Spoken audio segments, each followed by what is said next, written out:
Hello student, this is Pankaj Ziman, faculty member of SBS Law College, Shri Ganganagar. Now we are going to start our next topic.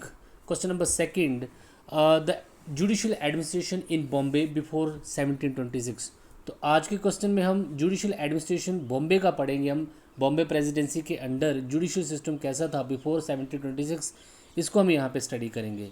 इससे पहले आपने Madras presidency के under judicial system देखा। अब आपने अपने देखा कि 1726 से पहले क्या क्या चेंजेस हुई। वहाँ पे ब्लैक टाउन्स वाइट टाउन बनाए गए, उसके बाद गवर्निंग काउंसिल बनाएगी, एडमिरल्टी कोर्ट बनाएगी, मेयर कोर्ट्स बनाएगी। काफ़ी ज़्यादा चेंजेस वहाँ पे अपनी वहाँ से ही शुरुआत हुई एग्जीक्यूटिव को जुडिशरी की अलग करने से। अब हर एक प्रेसिडेंसी का अपना अपना सिस्टम था। तो बॉम्बे की जो प्रेसिडेंसी है उसका जो सिस्टम था वो अलग, जुडिशल सिस्टम अलग था। तो बॉम्बे प्रेसिडेंसी को जो जुडिशल पावर्स जो मिलती हैं, जो लॉ बनाने की पावर्स मिलती हैं, वो चार्टर जो था इनके पास जो बना था 1668 में उसके अंडर मिली थी। तो ब्रिटिश गवर्नमेंट ने एक चार्टर बनाया था 1668 का। उस चार्टर एक्ट के अंडर जो है, चार्टर के अंडर जो है, देखिए जब ब्रिटिश गवर्नमेंट कोई भी एक्ट पास करती थी उसको चार्टर बोलते थे बिफोर इंडिपेंडेंस। तो उस चार्टर के अंडर जो है कंपनी को जो है बड़ी सारी पावर्स जो है एडमिनिस्ट्रेशन जस्टिस के लिए कौन से लॉ ऑर्डिनेंस वो बना सकते हैं बॉम्बे के लिए, वो उनको मिला। जुडिशल कंट्रोल उनका इस चार्टर के अंडर जो है उनको मिला था। अब थोड़ी सी बैकग्राउंड को समझ लेते हैं बॉम्बे की। तो बॉम्बे जो आइलैंड है, जो बॉम्बे एक छोटा सा आइलैंड है जो कि कभी गुजरात किंग सुल्तान बहादुर के पास होता था, और उनके थ्रू जो है ये किसके अंडर में आ गए, पोर्तुगीज़ के अंडर आया था 1534 में। तो ये किसकी टेरिटरी में आता था? गुजरात किंग थे सुल्तान बहादुर, और वहाँ से ये पुर्तगीज़ के पास ही 1534 में आ गया था। तो पुर्तगीज़ किंग थे एल जॉन्सिस, यहाँ पे लिखा हुआ एल जॉन्सिस नहीं है, एफ जॉन्सिस यहाँ पे है, एफ जॉन्सिस यहाँ पे हैं। उन्होंने जो किंग एल्फ जॉन्सिस जो पुर्तगीज़ से थे, पुर्तगाल से थे, उन्होंने ब्रिटिश किंग चार्ल्स सेकंड को डॉरी के रूप में ये जो बॉम्बे आइलैंड था ये दे दिया था, क्योंकि उसकी बहन की शादी जो थी वो चार्ल्स सेकंड के साथ हुई थी, तो एक डॉरी में उनको दे दिया। तो चार्ल्स सेकंड ने भी इसको फर्दर ट्रांसफ़र कर दिया था ब्रिटिश कंपनी को। तो चार्ल्स सेकंड ने इस आइलैंड ऑफ बॉम्बे को ब्रिटिश कंपनी को सेल कर दिया था, इसको ट्रांसफ़र कर दिया था for the petty annual rent of 10 pounds. तो 10 पाउंड्स के एनुअल रेंट पे चार्ल्स सेकंड ने इसको जो कंपनी को, ब्रिटिश कंपनी को जो है ट्रांसफ़र कर दिया था। और वहीं से फिर चार्टर 1668 के थ्रू जो है कंपनी को इस पूरी आइलैंड ऑफ बॉम्बे में लॉ बनाने का राइट आ गया, जुडिशल कंट्रोल करने का राइट जो है उनके पास जो है आ गया। तो इनके भी जो जुडिशल एडमिनिस्ट्रेशन है, हमको इनको 3 फेज में समझेंगे। फर्स्ट फेज स्टार्ट होता है 1670 से जो 1683 तक, जो इनको चार्टर के थ्रू जो पावर मिली। उसके बाद सेकंड इनका स्टार्ट होता है फ्रॉम 1684 से लेके 1690 तक, और बीच में फिर अब थर्ड फेज में यहाँ पे गैप आ जाएगा 1718, और 30 साल का यहाँ पे गैप आ जाता है। वो इसलिए आ जाता है कि यहाँ पे जो है इस ड्यूरिंग पे सिद्दी इन्वेशन यहाँ पे हुआ था, और सिद्दी इन्वेशन अटैक हुआ था, और सिद्दी याकूब जो थे मुग़ल एम्पर थे, उन्होंने अटैक कर दिया था बॉम्बे पे। इस टाइम पे सारा सिस्टम जो जुडिशल एडमिनिस्ट्रेशन यहाँ पे बंद रहा था। तो ये 30 साल का, और तीसरा फेज पे स्टार्ट होता है यहाँ पे 1718 से लेके 1726 तक हम यहाँ पे स्टडी करें। अब फर्स्ट फेज आप देख लेते हैं। तो यहाँ तक आपको आई होप क्लियर हुआ होगा कि जो बॉम्बे आइलैंड था वो किसके पास था, और वहाँ से होकर ये ब्रिटिश कंपनी के पास कैसे पहुँचा, और कैसे यहाँ पे जो है ब्रिटिश कंपनी को, ईस्ट इंडिया कंपनी को यहाँ पे जो है जुडिशल कंट्रोल मिला बाय द चार्टर ऑफ 1668 के चार्टर के थ्रू जो है उनको यहाँ पे जुडिशल कंट्रोल मिला, एडमिनिस्ट्रेशन का राइट यहाँ पे उनको मिला। तो अब इनके फर्स्ट फेज के जुडिशल एडमिनिस्ट्रेशन को समझ लेते हैं। इन्होंने क्या क्या चेंजेस, क्या क्या रिफॉर्म यहाँ पे, क्या क्या जुडिशल एडमिनिस्ट्रेशन यहाँ पे किया, कैसे इन्होंने जुडिशल प्रोसेस को यहाँ पे चलाया, उसको हम देखेंगे। तो इनके फर्स्ट फेज के जुडिशल प्रोसेस को हम 2 पार्ट में डिवाइड करेंगे।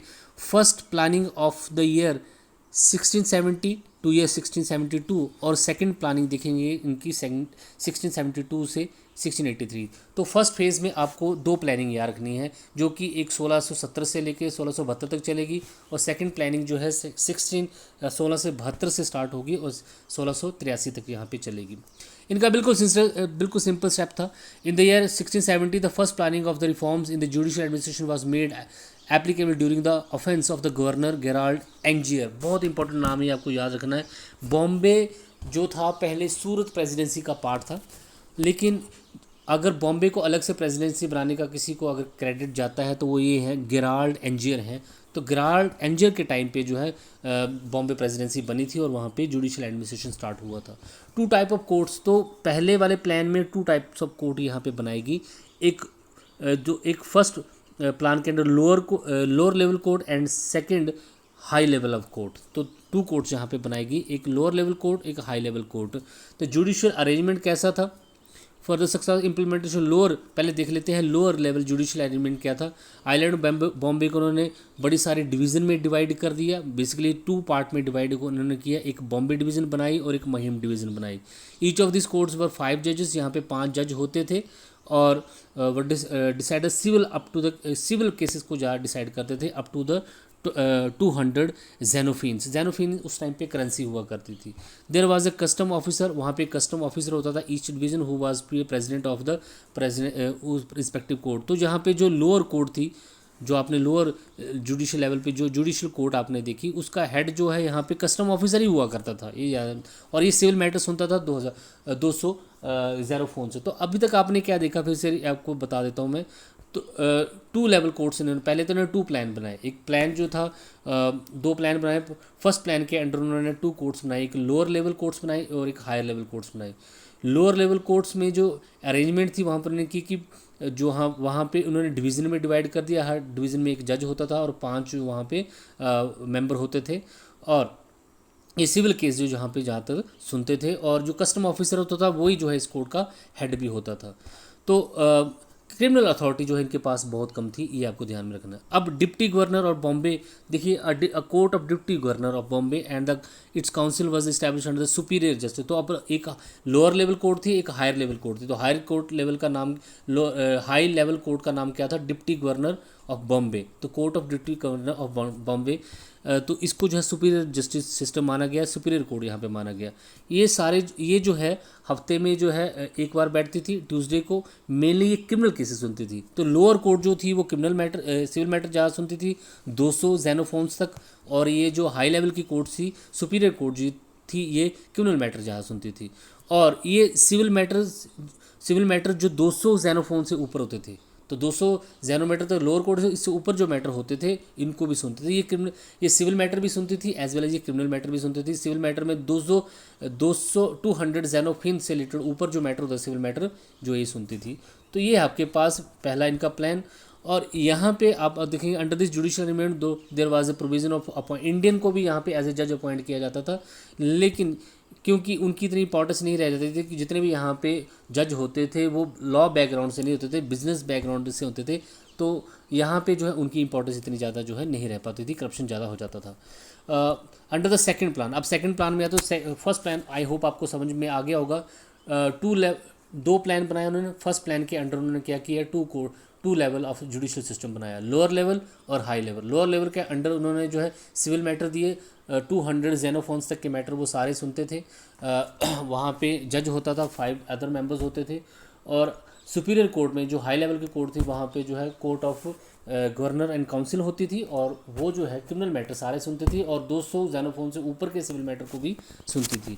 सेकंड इनका प्लान था जिसमें उन्होंने कोर्ट ऑफ कंसाइंस को बनाया। कोर्ट ऑफ कंसाइंस बेसिकली कुछ भी नहीं थी, क्योंकि 200 उन्होंने एक छोटी कोर्ट बना दी, किसी लोअर लेवल की जो कोर्ट थी ना उसमें भी उन्होंने एक और कोर्ट बना दी जो कि 20 जेनोफोन्स तक के जितने भी करेंसी के मैटर होते थे उनको सुनती थी। क्योंकि वो बड़े मैटर सुन सकती थी 200 तक के, तो 20, क्योंकि ये छोटे जो लोग होते थे, जो इंडियन पीपल जो होते थे, वो उनके पास इतना अमाउंट नहीं होता था। उनके जो केसेस होते सिविल केसेस होते थे वो ज़्यादातर 20 जेनोफोन्स तक की होते थे। उनके लिए इन्हें अलग कोर्ट उन्होंने बना दी, जिस कोर्ट का नाम दिया कोर्ट ऑफ कंसाइंस।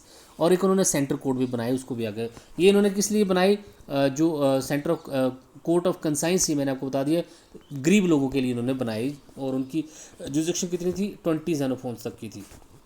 एक यहाँ पे उन्होंने सुपीरियर कोर्ट बनाई, यहाँ पे इसके बारे में बताया हुआ है। ये भी हफ्ते में एक बार बैठती थी और इनका ट्रायल समरली होता था, जूरी होती थी, जूरी के साथ ये डिसाइड होता था मैटर। अब आप इनकी भी एक अलग कोर्ट सी थी जिसको उन्होंने नाम दिया कोर्ट ऑफ कंसाइंस के अलावा उन्होंने जो कि 20 जेनोफोन तक के मैटर सुनते थे, इसके अलावा उन्होंने कोर्ट ऑफ जुडिकेचर भी यहाँ पे बनाई। तो देयर वाज ओनली वन जज in which was not required to be servant of the company. एक जज होता था जो कंपनी का सर्वेंट होना जरूरी नहीं था। इट इज़ द फर्स्ट जज वाज जॉर्ज विलकॉक्स। तो इस सुपीरियर कोर्ट या फिर कोर्ट ऑफ जुडिकेचर का जो पहला जज था वो जॉर्ज विलकॉक्स था। ये सिविल क्रिमिनल नॉमिनेशन के मैटर ये सारी पावर्स ये सभी सुनता था। ज्यूरी होती थी ये 12 पर्सन की, उसके थ्रू ये सारे बॉम्बे के जितने भी क्रिमिनल मैटर सिविल मैटर को सुनते थे। ज्यूरी जो है वो उसकी कंसेंट के साथ ही कोई डिसीजन जो है लिया जाता था यहाँ पे। ये है आपके पास। इसके अलावा उन्होंने वहाँ पे एक कोर्ट ऑफ डिप्टी गवर्नर और काउंसिल भी बनाई। ये सबसे हाईएस्ट कोर्ट होती थी और ये अपीलेट जुरिसडिक्शन का था। जितने भी सेंट्रल कोर्ट होती थी या इसके नीचे जो भी सेंट्रल कोर्ट जो ऊपर आपने देखी, इसकी अपील जो थी ये डिप्टी गवर्नर और हिज काउंसिल की कोर्ट जो है सुनती थी। तो सेंट्रल कोर्ट के जितने भी मैटर्स होते थे, जितने अपील्स होती थी, उनको कौन सुनता था? Deputy governor and his council जो है सुनती थी।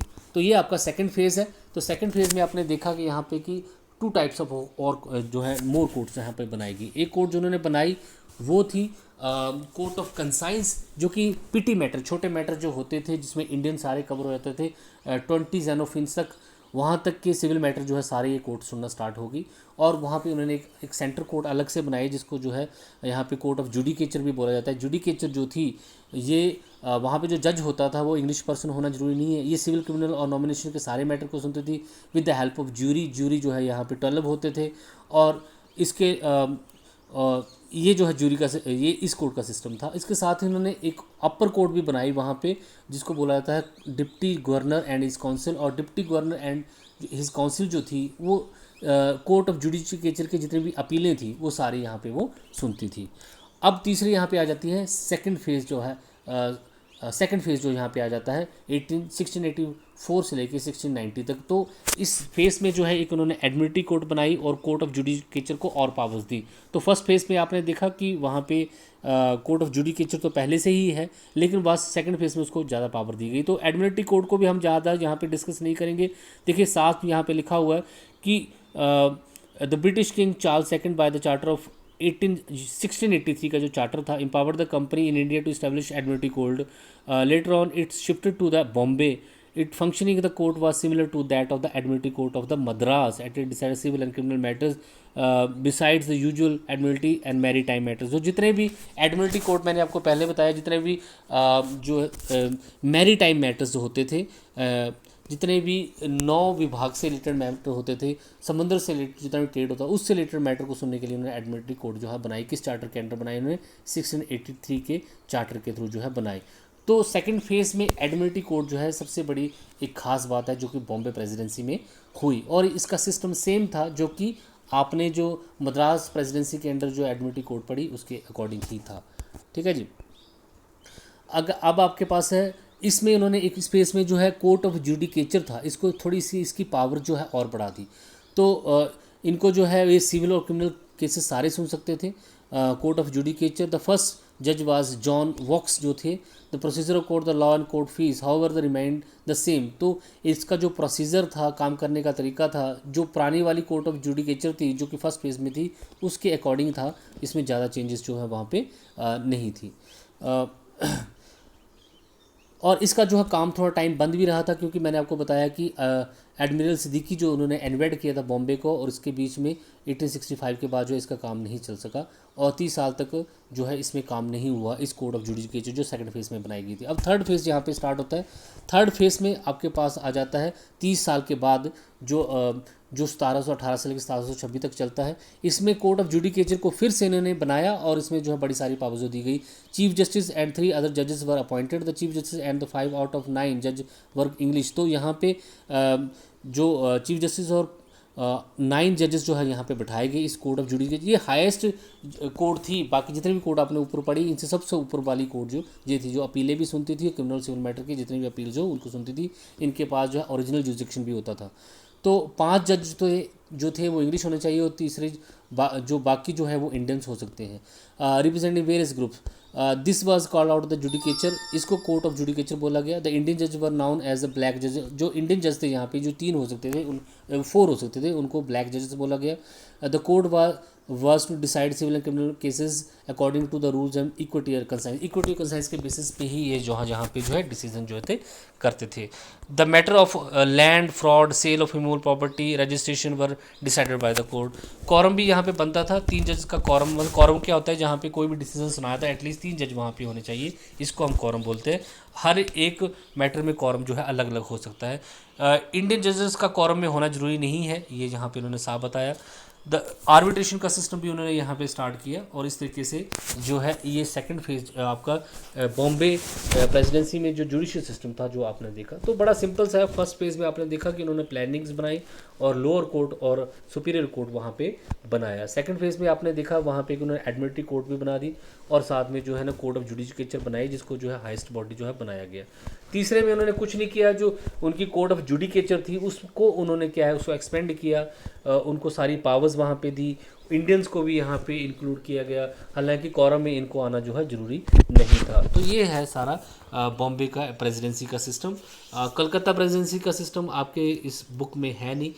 अब इन्हों तीनों प्रेसिडेंसी में अलग अलग सिस्टम है, और 1726 का जब चार्टर पास होगा तो तीनों प्रेसिडेंसी में अब एक ही लॉ सिस्टम जो है सारा चलेगा। ये आप आगे पढ़ेंगे। Thank you so much, have a nice day.